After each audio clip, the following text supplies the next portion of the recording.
There's nothing that I love more than that is cut flowers from your own garden. And for me, zinnias is at the top of the list. I've had a lot of people ask me how I keep my fresh cut flowers, how I keep them alive, you know, for a longer extent of time. And I'm going to show you the mixture that I use. I've just got I think this is a half a gallon mason jar that I got at a flea market. And I'm going to be mixing this with a quart of warm water. So I've got 1 quart of warm water.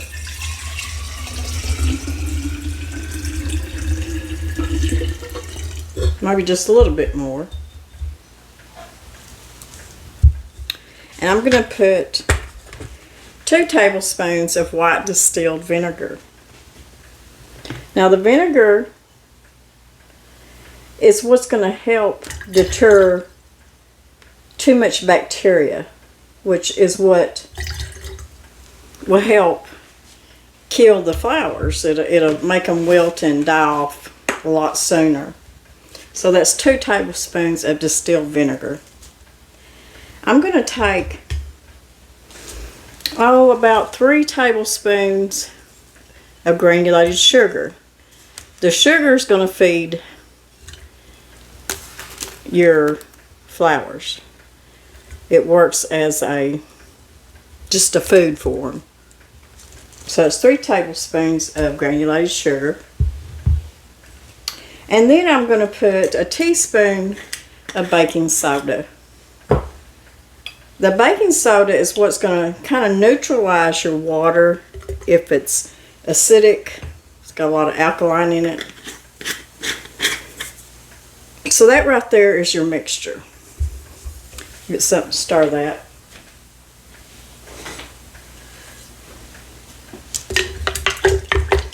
And this should help the life of your cut flowers. I know some people say that they put aspirins in their water. And a lot of people, I know a lot of people that put sugar in their water. I know some people that's even put Sprite and 7-Up in their water for their cut flowers. Whatever works. This right here works for me. Now what you want to do is you want to take away these bottom leaves, because what happens is you can get a lot of bacteria and stuff from these leaves.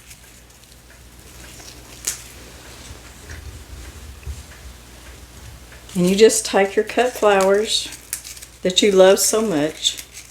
And believe me, I'm not a florist. Some of these are going to be too short probably.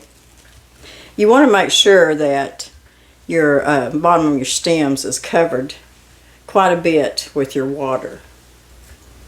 So if you got some that's pretty short, what some people can do is they stick it in a straw.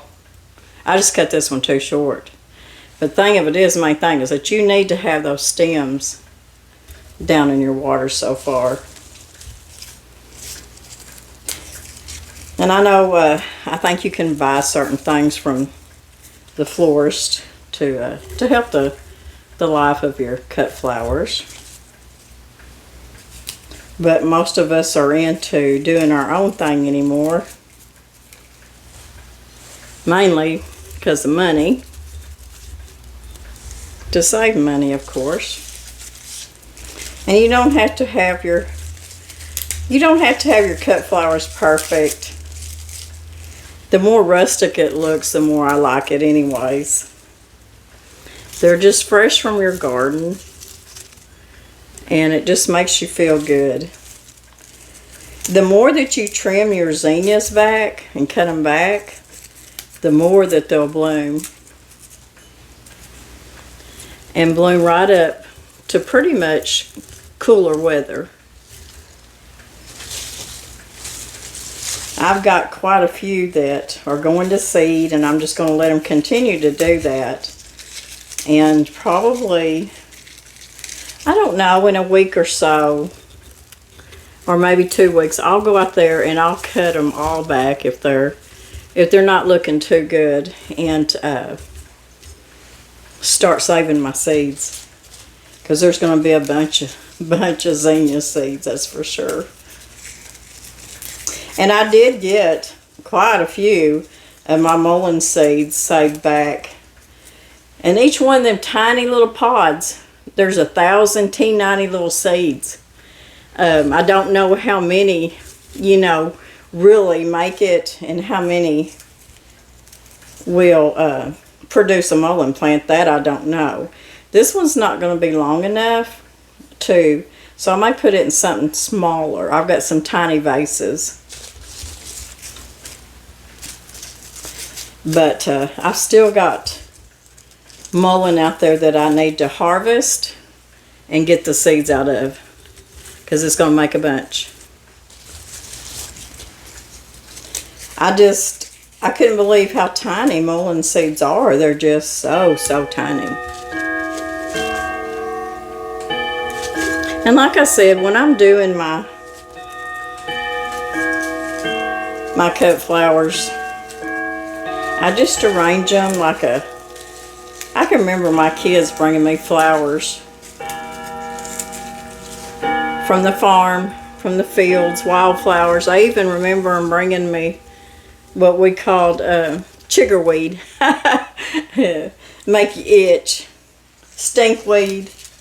But you know what? I didn't tell them. I just put it in a vase, and when they wasn't looking, I threw it out.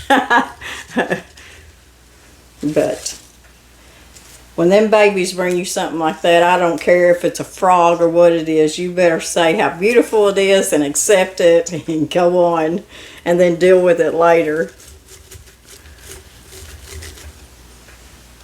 Because little boys can bring you things that you may not really want.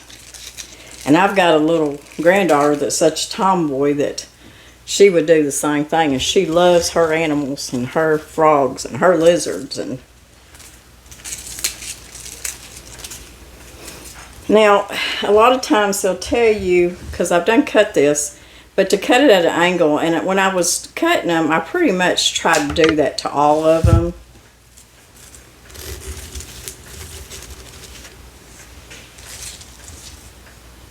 Zinnias really don't smell that good. This one kind of smells like, I probably got pollen on my nose now. My nose is yellow. This one kind of smells like honey.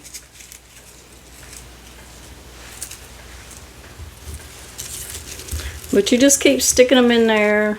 Make sure they're down in that, now my nose is itching. Make sure it's down that water good. And this mixture should help keep them cut flowers longer.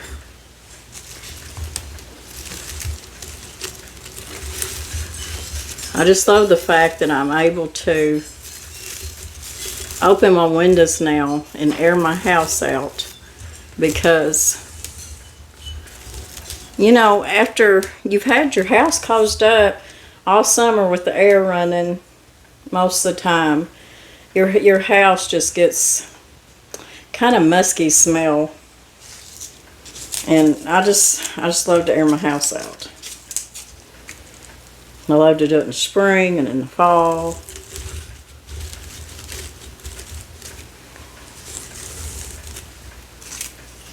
So I probably could have cut more, but I'm going to save them for another time. Hopefully most of them won't be dead before I get to them. When I brought them in, I found a big old stink bug. Big old stink bug in them.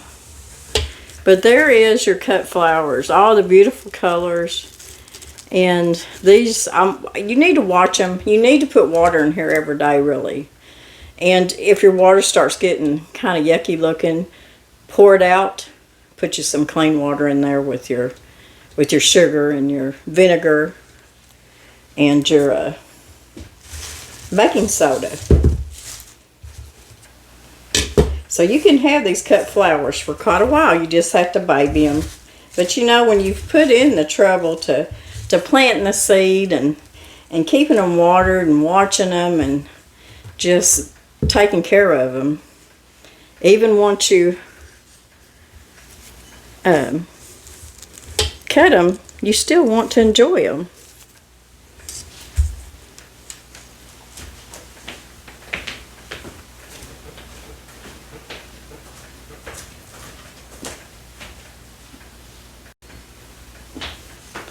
And this right here is this is a salt glazed little vase.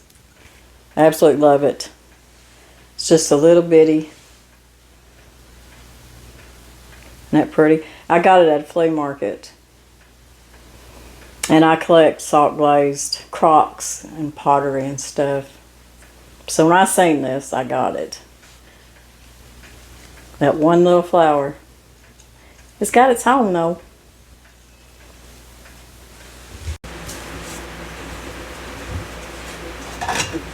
I got some things I want to share with y'all, and one of them is I make a mix for, I've got one for some whole wheat hot roll mix, and I've got a quick mix in bulk, and I also have like, oh, it's almost like making a snack cake. It's a sweet quick mix is what it is for making snack cakes and muffins and stuff. I'm going to share one of them with you today, and I will be sharing as we go on. And I'm getting these recipes out of Make a Mix recipe book. So I want to share them with y'all. But anyways, before I do that, I've got a mess to clean up as usual.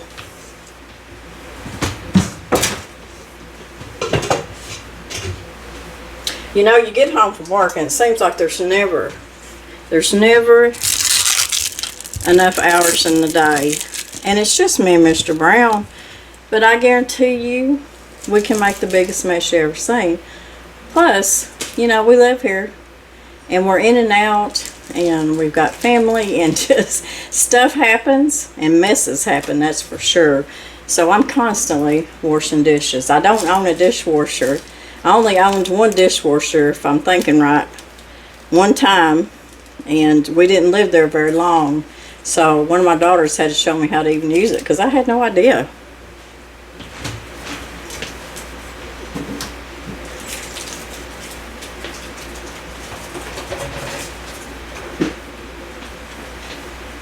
You know, you get home from work and the first thing you think about is, what am I going to cook for supper? Especially when you haven't thought ahead and you didn't take nothing out. Most of the time I try really hard. I really do. I try to think ahead. Usually the night before, the day before, think of what I need to do the next day to get prepared for supper for the next day. And even at that, sometimes I just can't think. Especially if you're not hungry. You just can't think of nothing if you're not hungry. Now, if you're hungry, you can think of a million things you want to eat. I do know that I got to make some tea. Me and Danny drink a lot of tea.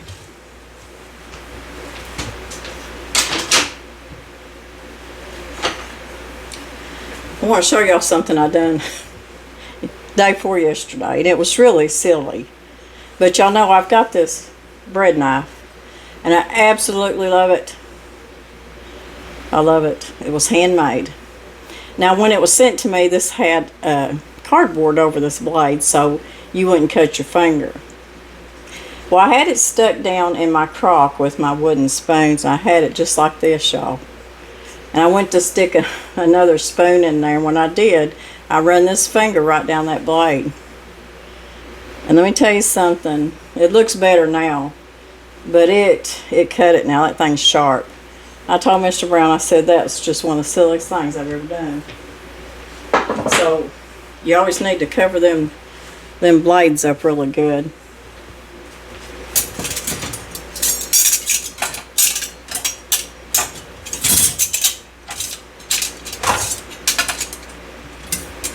You know, it's getting that time of year that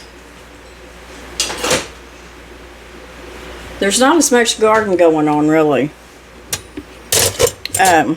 We got into another drought again, no rain, and it just got to the point that we were going out there every other day and watering even my flowers that I love so much, and then 2 days later they'd just be wilted over, just about to die. So it was that dry that it would just suck that, water up. Now, we finally got some rain, and I'm not sure, some towns around us got close to 3 inches. I don't think we got that much, but we got enough to make a difference. You know, them poor little plants finally got a good drink, I think.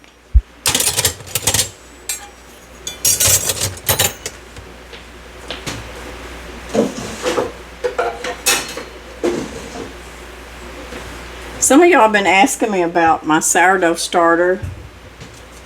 I haven't made anything in a while with it, but it's still sitting over here on my counter. I'll show it to you and explain to you how I've kept it fed and not using it and not putting it in the refrigerator.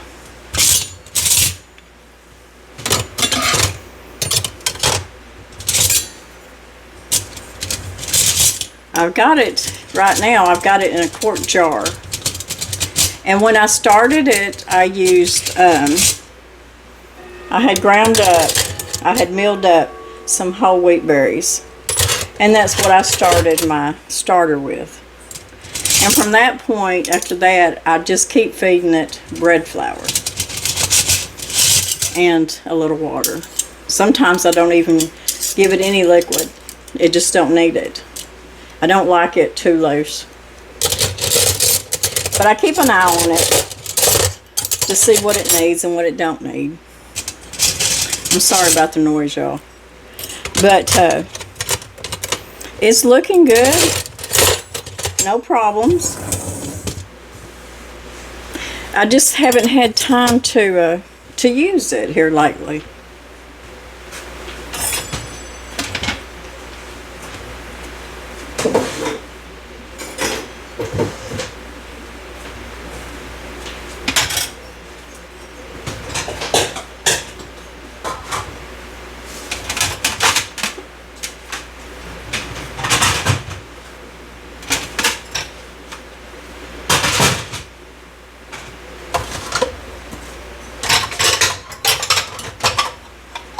My oldest daughter had a birthday the other day, and I come in from work, and I didn't cook a big supper. I just didn't have time, but I did grill some chicken out on the grill, and she wanted pumpkin pie, so we done that the other day.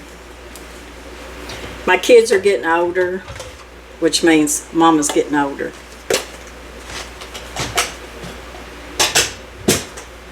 But you know what? I feel good. I really do. And I think a lot of people, especially women, kind of start getting depressed when they're hitting 60s. But I really haven't.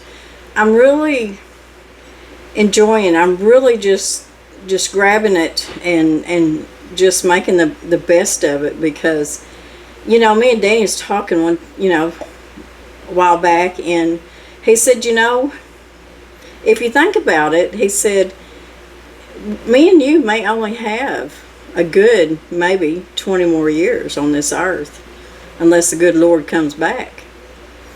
He said, you know, if we stay healthy, and, you know, we would hope for longer than that, but he was just saying, you know, we got maybe another good 20 years. So I'm not going to waste these 20 years just being all doom and gloom because I'm getting older. And I've got so many subscribers, and I appreciate y'all so much, because y'all give me so much hope. And, you know, you're in your 60s, 70s, 80s, and I have got some in their 90s.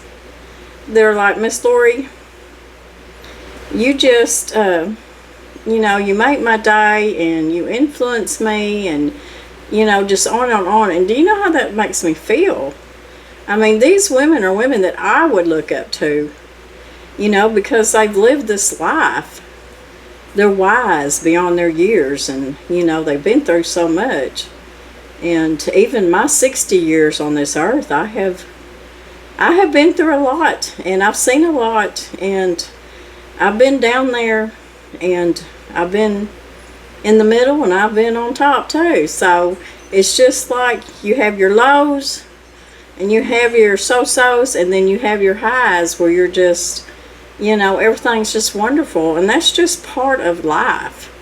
Everything's not going to be a bowl of cherries every day. Everything, you can make it doom or gloom, or you can grasp it for all it's got and just enjoy it. I can remember in my younger age, me and Danny struggled so hard, and it was not because he didn't work. My goodness, he was gone all the time working. But y'all have heard me say the money just wasn't here. You just didn't make a lot of money. And we did. We had 3 kids, and we had another one, and after the 4th one we decided, it's pretty expensive, we might ought to stop. But anyways, I could have had 6 and it wouldn't have bothered me. But it was hard. And I seen family and friends that went on to college and had a, mediocre job, but they were doing well for themselves, and it kindly made me feel bad sometimes, thinking, are we not doing enough? What are we doing wrong, And sometimes I would get discouraged, but thinking, oh, we need that, and we should have that, and we should keep up with the Joneses, and we need that car. And the thing of it was, I never had nothing growing up. I didn't have those things. But as you get in your late 20s and you start having kids, and you're not until your 30s, and even into your 30s, you think you have to keep up with the Joneses, or you're just not doing good enough. And that's not the way to think. Because I can tell you, we are really happy right now, me and Mr. Brown. We have each other, and we love each other, and we're just in a point in our life that we're okay. We don't look at anything else and think that we've got to have that we've got to be that person, that we've got to have the 2-story house that costs $300,000. Most of what you see in my home is from flea markets, and you name it. There's very few things that are brand new. I don't know, but somewhere in there between your 20s and 30s, you think you got to keep up with the Joneses. And I'm here to tell you, it was probably, besides my children, that was a happy time for me. Oh my goodness, I loved being a mama and a homemaker, and there was ins and outs of me working out too. But Mr. Brown wanted me home with the kids, so as much as we could make it and stretch everything and make it work. Now, I did have part-time jobs where I could do part-time while the kids were at school, but when they were out of school, Mama was home. But I think a lot of that too, and I see it in our young kids working in the school system. I see it. Kids just don't feel good enough if they don't have the right kind of clothes or shoes, or they're not on the basketball team or whatever. And I try to encourage these children so much in what they do, and just tell them how much they're loved, and that we're all proud of them, no matter what they do. But what I'm trying to get at is, you couldn't give me a mansion, you couldn't give me 300 acres, you couldn't give me a 4-car garage with a car in every one of them, and a diamond on every finger, and you couldn't give it to me, because I wouldn't be happy. I would not be happy. I'm happy with who I am and what we've accomplished and what we have. I love simple, and I love God first of all. I love my family, and I just love making a very small, cozy home for my husband and me, and for my family, my grandkids. I want it to be cozy. I want it to be welcoming. So, that being said, turning 60, in your 60s, fixing to retire, and not getting up and going to that same old grind every day. But if me and Mr. Brown will have a good next, another 20 years on this earth, I choose to enjoy it. I choose not to worry about a wrinkle or a fat roll, or if my hair's just looking awful, or I just want to enjoy life. I want to help people, and I want to do my best to make others happy. So I got on my little soapbox there, but getting older is just not bothering me.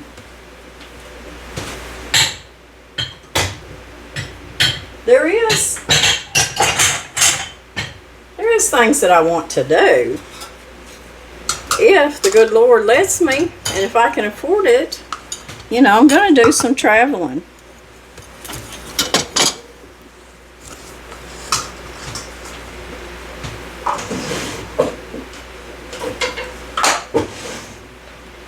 But first off, I've got to wash these dishes.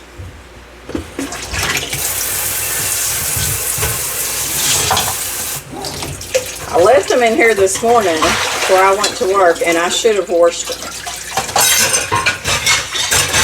But I was running late.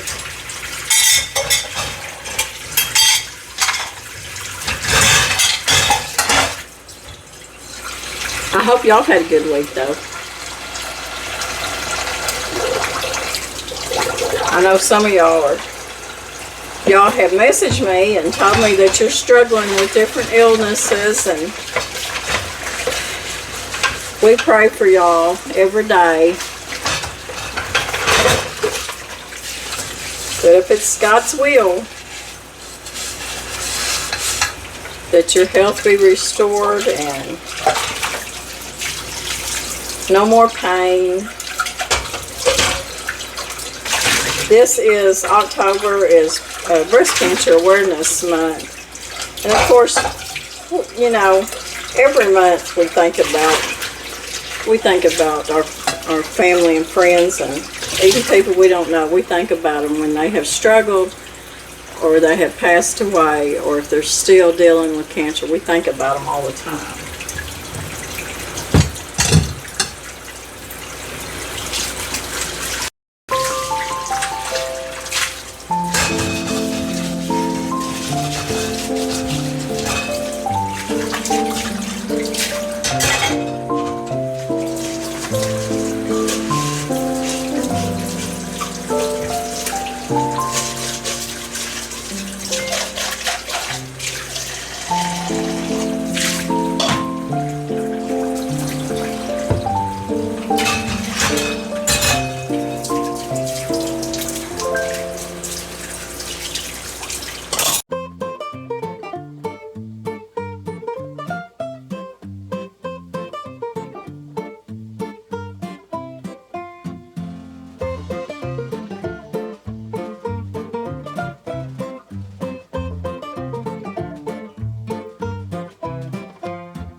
And I told you I was going to show you my sourdough starter. Do what, Mom? And this is probably stuck to the... You can see where it's come over the top. But you can see it's good and bubbly in there. And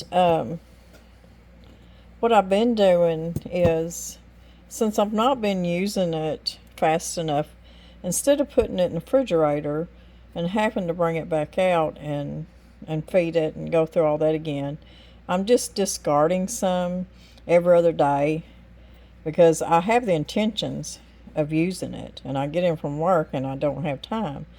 So I just come in and discard about half a cup, and then I feed it, usually just feed it a quarter of a cup of bread flour, and I may put, it just depends on how thick it is or if it's gotten thin on me, if I add any liquid to it. If I add any liquid to it, I usually add about a fourth a cup, not quite fourth a cup of water. And then I just stir it and cover it back up.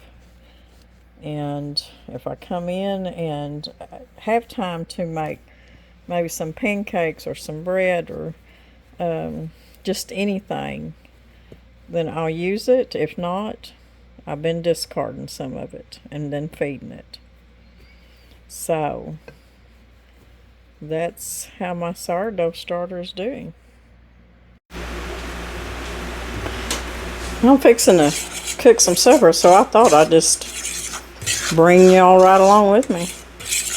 I'm not going to really fix a whole lot tonight. It's Friday night. We're both tired. Don't know that we're really all that hungry, but I had some round steak thawed out that needs to be cooked, and I told Danny that I've got to go home and cook that. So what I got is I've just got some self-rising flour here and put salt and pepper, garlic, and little paprika in it.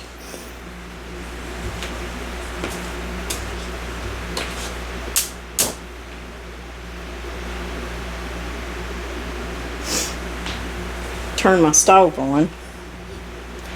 And I'm just going to fry these round steaks up just a little bit. And once I fry them, I'll take them out, and then I'm going to cut me up some onions and put my round steak back in the pan with some butter and onions and just kind of smother it a little bit. You see where it's been several months ago, we had another cow processed, and this is the round steak, and you can see how they tenderize it for us, and it's always really tender. Sometimes Danny will take these round steaks and he'll even grill them just like you would a regular steak, and they're so tender and have such a good taste. He uses his pellet grill, and it just gives that meat such a good taste.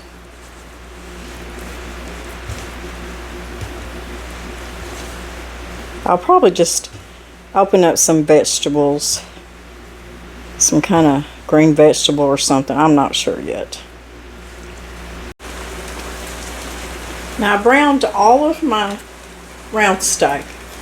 I still got my heat on, and I took the excess oil out of there, but I left all the little bits in there. And I'm going to put a good tablespoon of butter.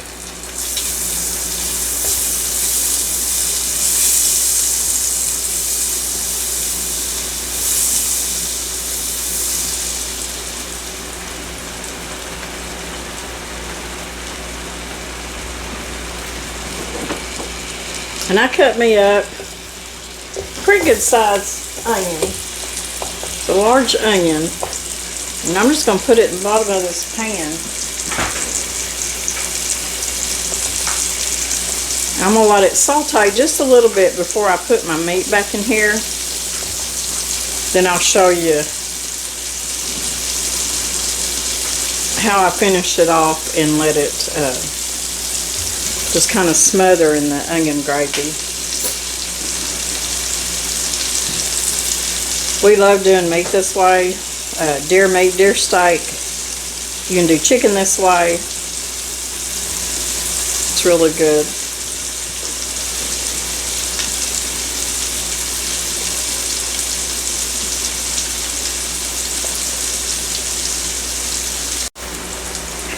I let the onions saute just a little bit, and I'll put just a little bit, wrong side, maybe a whole lot of salt.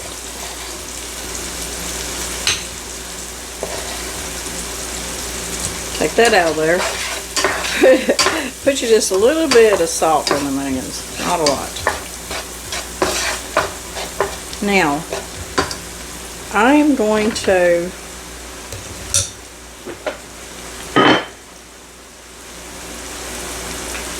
I'm going to put just a little bit more butter in that.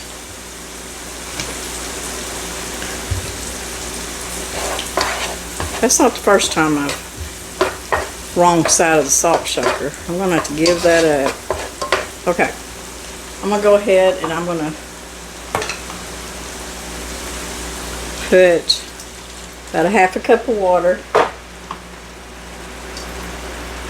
and put my meat back in here. I'm just going to place it on top of the onions. And as they cook down, I'll bring them onions up over the top of the meat as I serve it. I ain't got my lid over here with me, but I'm going to put a lid on this. Let me find it.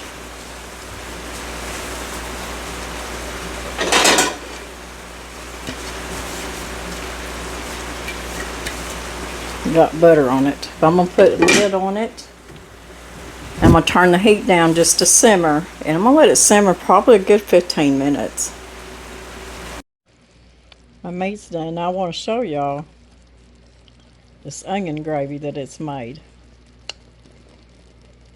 Don't that look good? Golden, good old onion gravy under that meat. And when you scoop it up, you scoop a big old bunch of that onion gravy up with your meat.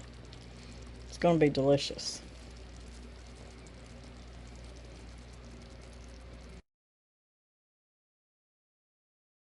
Smothered round steak, peas and carrots, and pickled beets. That's what's for supper. A lot of yumminess in that plate. Good old hill folk supper.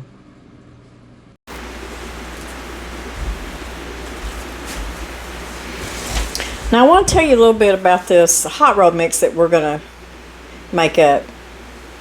This is going to make up, let's say, 22 cups. 22 cups of hot roll mix. So this is going to make quite a few hot rolls. Or you can make crescent rolls. Let's see. Let me just see the different recipes they've got here. Cinnamon twist, cinnamon rolls, cream cheese swirls, butterscotch butterballs, French bread pan rolls, just crescent rolls, savory tomato rosemary bread. Just, I mean, sky's the limit on this stuff. But you know, that was probably one of my first videos. I've made homemade hot rolls ever since I was a little girl, watching my grandma do it.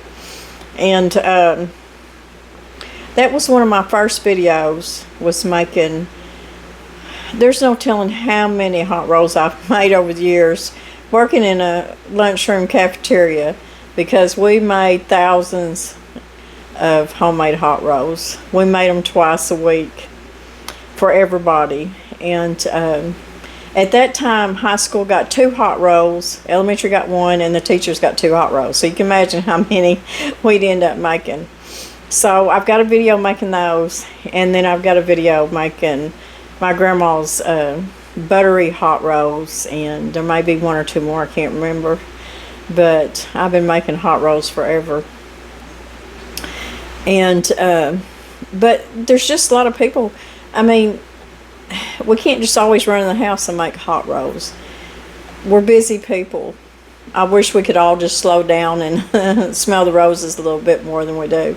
But sometimes you just you want something homemade, nothing store-bought, but you need just something to help you out a little bit. And these mixes, I mean, you're making them up yourself, so you can control the ingredients in them, so you know they're good for you. And you can whip you up some good old hot rolls pretty quick when you got this mix. I know a lot of y'all have wanted me to come back and start doing my seasonings and my mixes again. So I'm going to start throwing them in there here and there. And but I'm going to do the hot roll mix today, which is done in bulk. And I'll show you what I'm going to store mine in. And what I do, I just, going to the dollar store and Walmart and stuff like that, I just could not find the container that I thought would be feasible to put my bulk mixes in. So I went online to King Arthur and I ordered some containers, and I'll show them to you.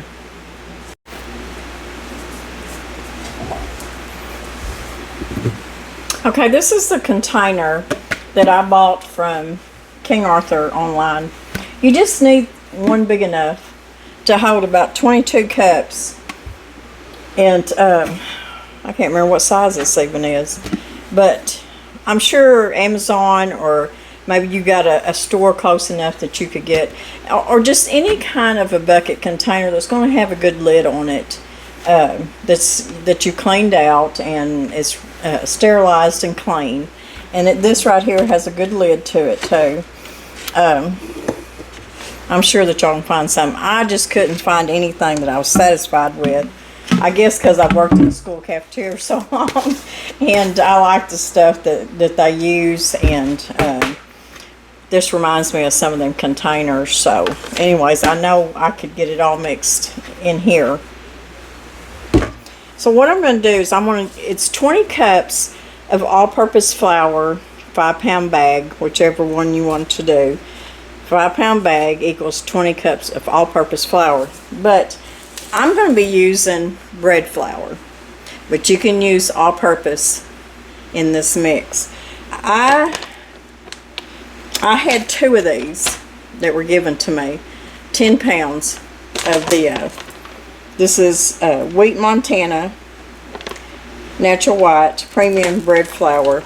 And this is this is the same brand that the Mennonite store sells up at Dalton, at our local Mennonite store. It's the same brand, but this was given to me, so I'm going to use it. I could, go back here and I could go ahead and mill my own wheat and make this mix. It'd be so good for you. But I need to use this, so I'm going to go ahead and use this 5-pound bag. And I'm just going to pour it in my container. Now, if you want to, you can mix this up in a mixer. Mine's big enough it would do it, I think. But I'm just going to do it by hand. But you want to make sure that you mix it up really good. Now, when I use these mixes, before I use them, when they've been sitting for a little while, I go back and I kind of mix them, mix them up a little bit. Or shake the bucket up or something really good. But you want to make sure the first time that you really get them mixed up good. So all we got is 5 pounds of all-purpose flour, but I'm using bread flour. We need 1 1/4 cup of granulated sugar, 4 teaspoons of salt, and we need a cup of instant non-fat dry milk. Whole milk, they think that it's going to go bad quicker if it's whole milk. That's what I use. I use a powdered whole milk, but I use mine up fast enough that it's not going to go bad on me. This is going to last anywhere from 6 to 8 months. You want it in your pantry in a dry, cool place. Some people even put their mixes in the freezer, if you got room for it, or they just put them in the refrigerator. I don't have that kind of room. So anyways, I just stick mine in a dark pantry just like anything else that's cool, and it'll last you a while. But I guarantee you, if you like making hot rolls, if you're feeding a lot of people, you're going to want this mix. And like I said, it makes 22 cups, so it's going to make several pans of hot rolls. So we need a cup. I'm using my whole milk powder, but the recipe calls for a cup of instant non-fat dry milk. I'm using whole milk. I got this off of Amazon. This is from Birch. I think it says, it's a little bit where it says Birch and Meadow. It's whole milk food storage dairy powder. And that's what I'm using. It makes really good bread. It's a really fine texture too. But I know a lot of you, and I've got it in my pantry too. I do use the instant non-fat dry milk too, but I prefer the whole milk. That's what I keep on hand most of the time, especially in my long-term pantry, because if for some reason I can't get milk, I don't have a milk cow, so this does, it come with a very good tight seal, very good top on it. So if you want it for long-term storage, it's going to keep really good in this bucket sealed up, the whole milk powder. And they'll tell you that whole milk powder does not last as long in your pantry as non-fat milk, instant milk, and that's true. But I've not had any trouble. This mix will be good 6 to 8 months, but I guarantee you'll have it used up before then. So now that's all that's in there. And you can take something and mix it up, or use your hands and mix it up really good. And that's usually what I do. Just spend a little time getting it mixed up really good. But I want y'all to hang with me to the end of the video, because at the end of the video I'm going to put up the recipe for using the hot roll mix, making hot rolls. So the recipe will be there. I'll also have it down in my description box below the video. I'm working on my website, but y'all, it's a work in progress. I have not had time to get in there and put any more recipes on there yet. But it's coming. It's coming. I just believe me, it is. So it won't be long. One of these days, all my recipes, you'll be able to go to this website and get my recipes where you can print them off.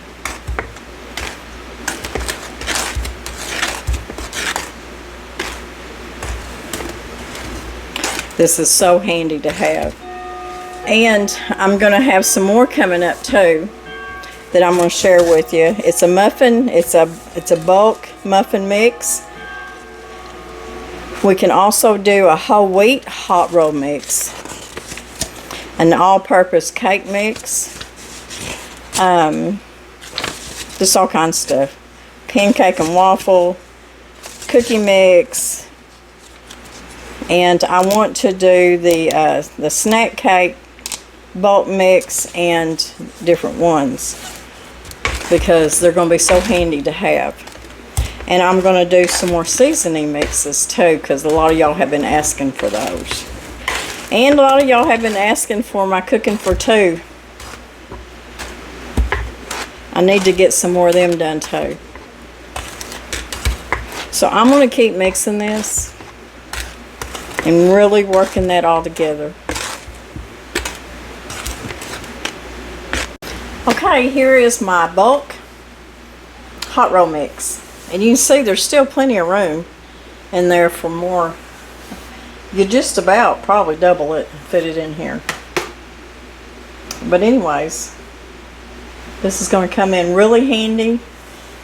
And for all you busy people that love these dry mixes, you're going to like this one too. So, what I want you to do is I want you to hang around right after this. I want you to hang around to the very end, because I'm going to put up the recipe for using the hot roll mix and the recipe to make your hot rolls. And you're going to get a little treat when you're busy writing all that down, because Mr. Brown's going to sing for you. Can you believe it? Yep. He's going to give you all a little treat. He's going to sing to you about an old coon dog. So y'all stay with me and watch to the end to get the recipe and to hear Mr. Brown sing. We'll see y'all in a few days. We love you guys. God bless. I can't carry a tune in a bucket, but here's a song that I sang to my grandkids. Well, a good dog on the ground's worth 3 in the saddle, no matter where you're from. Been a many good dog was a friend to a man, but Sam was the greatest one. He was hound of hounds. He was wonder of all walkers. He loved howling at the moon. He loved treeing that raccoon. Most of all, he was my best friend, and he's gone too soon. He was a run of the litter, but a plenty mean pup. Put Sam on a sin, and he never let up. Spent his nights on the porch chewing on a bare bone. Now he's underground, and I'm all alone. Well, a good dog on the ground's worth 3 in the saddle, no matter where you're from. Been a many good dog, was a friend to a man, but Sam was the greatest one. He was hound of hounds, he was wonder of all walkers. He loved howling at the moon, he loved treeing that raccoon. Most of all, he was my best friend, and he's gone too soon.